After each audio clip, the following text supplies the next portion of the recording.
तेलंगाना की राज्यपाल तमिलिसाई सौंदरराजन जी,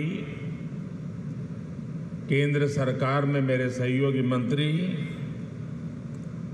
जी किशन रेड्डी जी, संसद में मेरे साथी श्रीमान संजय कुमार बंदी जी, यहाँ उपस्थित अन्य सभी महानुभाव, देवी और सज्जनों, नमस्कार।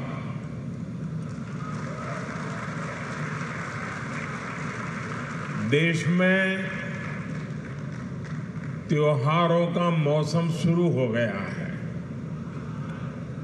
संसद में नारी शक्ति वंदन अधिनियम को पास कराकर हमने नवरात्र से पहले ही शक्ति पूजा के भाव को स्थापित कर दिया है।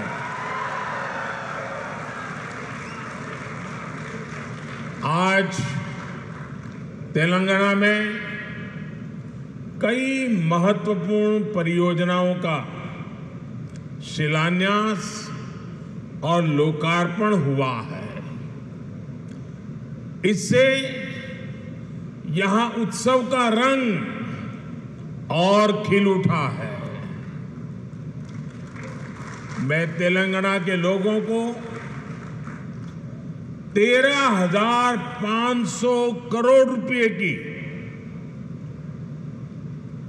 13,500 करोड़ रुपए की योजनाएं, अलग अलग परियोजनाएं, इसके लिए मैं आप सबको बहुत बहुत बधाई देता हूं।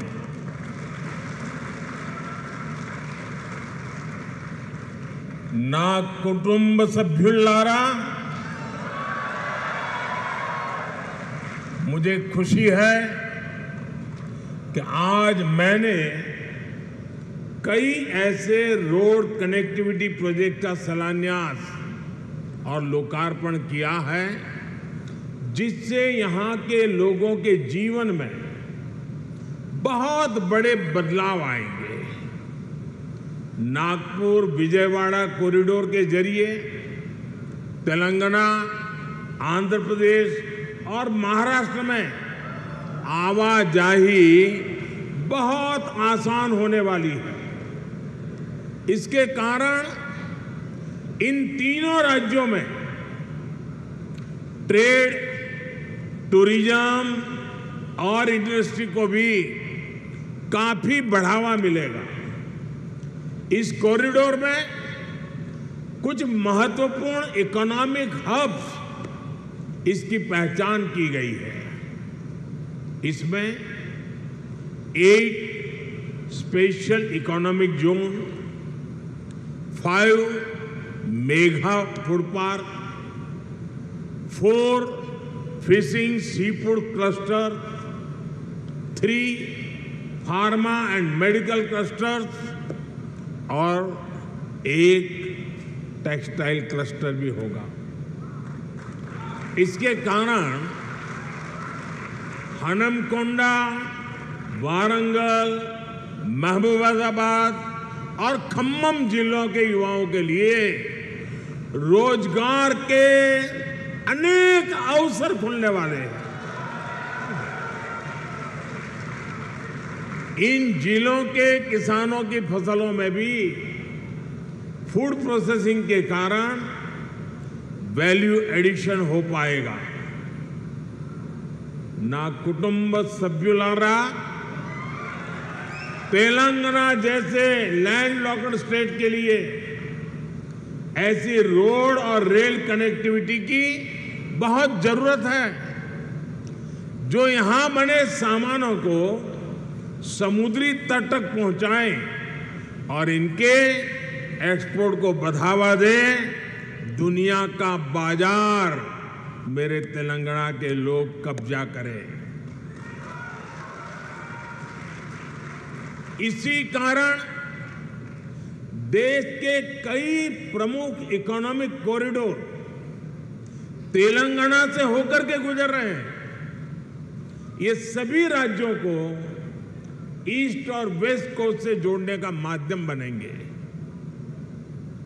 हैदराबाद विशाखापट्टनम कॉरिडोर का सूर्यापेट खम्मम सेक्शन भी इसमें बहुत मदद करने वाला है। इसके कारण ईस्ट कोस्ट तक पहुंचने में मदद मिलेगी, साथ ही इंडस्ट्रीज और बिजनेस के लॉजिस्टिक कॉस्ट में बहुत कमी आएगी। जकलेर और कृष्णा सेक्शन के बीच बन रही रेलवे लाइन भी यहां के लोगों के लिए काफी महत्वपूर्ण होगी। ना कुटुंब सभ्युलारा, भारत टर्मरिक का, हल्दी का प्रमुख उत्पादक, उपभोक्ता और निर्यातक देश है। तेलंगाना में यहां के किसान भी बड़ी मात्रा में हल्दी की पैदावार करते हैं। कोरोना के बाद हल्दी को लेकर जागरूकता भी बढ़ी है और उसकी दुनिया भर में डिमांड भी बढ़ी है। आज ये आवश्यक है कि हल्दी की पूरी वैल्यू चेन में उत्पादन से लेकर निर्यात और रिसर्च तक और अधिक प्रोफेशनल वे में ध्यान देने की जरूरत है, इनिशिएटिव लेने की जरूरत है। इससे जुड़े एक बड़े फैसले की आज मैं तेलंगाना की धरती से घोषणा कर रहा हूं। केंद्र सरकार ने हल्दी किसानों के लिए हित के लिए और उनकी आवश्यकता को देखते हुए और उनके लिए भावी जो संभावनाएं हैं उसे देखते हुए नेशनल टर्मरिक बोर्ड के गठन का निर्णय किया है।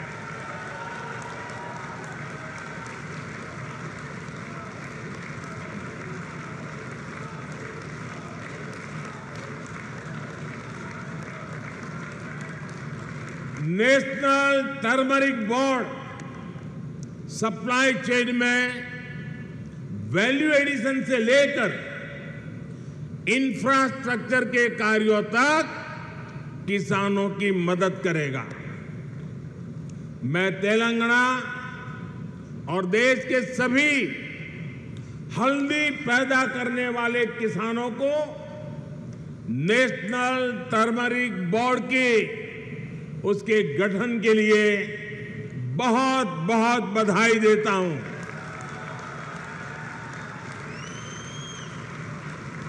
ना कुटुंब सभ्युलारा, आज पूरी दुनिया में एनर्जी और एनर्जी सिक्योरिटी इस पर बहुत चर्चा हो रही है।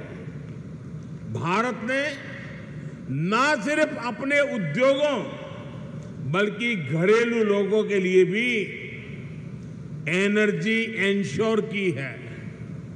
देश में एलपीजी कनेक्शन की जो संख्या 2014 में 14 करोड़ के आसपास थी, वो 2023 में 32 करोड़ से ज्यादा हो गई है।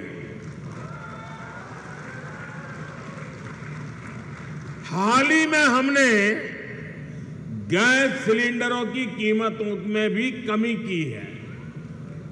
भारत सरकार एलपीजी एक्सेस को बढ़ाने के साथ अब इसके डिस्ट्रीब्यूशन नेटवर्क का भी विस्तार करना जरूरी समझती है। हासम चेरलापल्ली एलपीजी पाइपलाइन अब इस क्षेत्र के लोगों को एनर्जी सिक्योरिटी देने में बहुत बड़ी सहायता करेगी। यहां पर कृष्णापट्टनम से हैदराबाद के बीच मल्टी प्रोडक्ट पाइपलाइन का भी शिलान्यास हुआ है। इसके कारण तेलंगाना के विभिन्न जिलों में हजारों डायरेक्ट और इनडायरेक्ट जॉब्स भी बनेंगे। ना कुटुंब सभ्युल्लारा, मैंने आज हैदराबाद केंद्रीय विश्वविद्यालय में विभिन्न भवनों का उद्घाटन किया। हैदराबाद विश्वविद्यालय को भाजपा सरकार ने इंस्टीट्यूशन ऑफ एमिनेंस का दर्जा दिया है और विशेष फंड उपलब्ध कराया है। आज मैं आपके बीच एक और बड़ी घोषणा करने जा रहा हूं।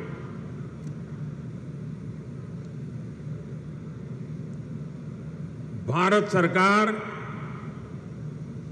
मुलुगु जिले में एक सेंट्रल ट्राइबल यूनिवर्सिटी की स्थापना करने जा रहा है।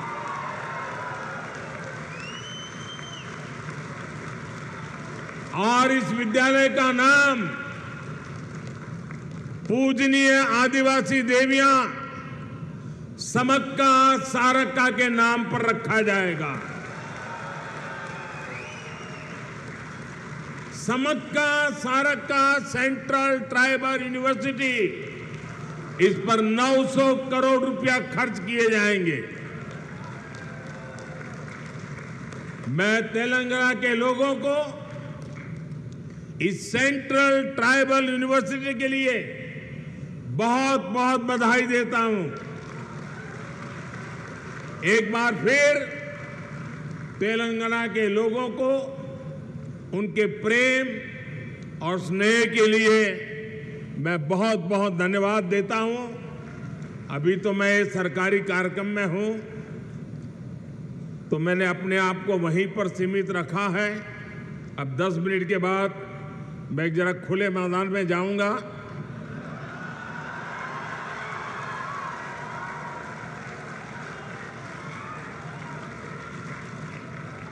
तो वहां जरा खुले मन से बातें करूंगा। और ये मैं वादा करता हूं, मैं जो भी कहूंगा वो तेलंगाना के दिल की बातें करूंगा, यहां के लोगों के दिल की बातें करूंगा। बहुत बहुत धन्यवाद।